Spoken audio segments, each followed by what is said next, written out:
এক ধাক্কায় সর্বনিম্ন তাপমাত্রা 3 ডিগ্রি কমলো কলকাতায়। তবে শীতের পথে বাধা হতে পারে পশ্চিমে ঝঞ্ঝা। মঙ্গলবার শহরে সর্বনিম্ন তাপমাত্রা ছিল 16.2 ডিগ্রি সেলসিয়াস। বুধবার তা কমে হয় 13.6। আবহাওয়া দপ্তরের তরফ থেকে জানানো হয়েছে যে এই সময় সর্বনিম্ন তাপমাত্রা যদি 12 থেকে 13 ডিগ্রির কাছাকাছি থাকে তবে তাকে স্বাভাবিক বলা যায়। পারদপতন হলেও জাঁকিয়ে পড়ার মতো শীত সম্ভাবনা খুব একটা নেই বলেই জানানো হয়েছে।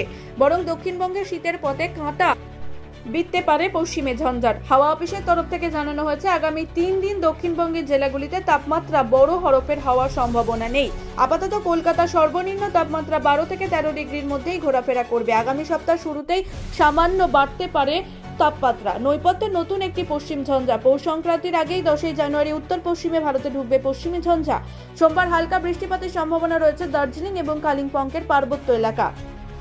উত্তর এবং দক্ষিণবঙ্গের কিছু জেলা হালকা থেকে মাঝারি কুয়াশা থাকতে পারে। বৃহস্পতিবার কলকাতা সহ দক্ষিণবঙ্গের আকাশ মূলত পরিষ্কার থাকবে।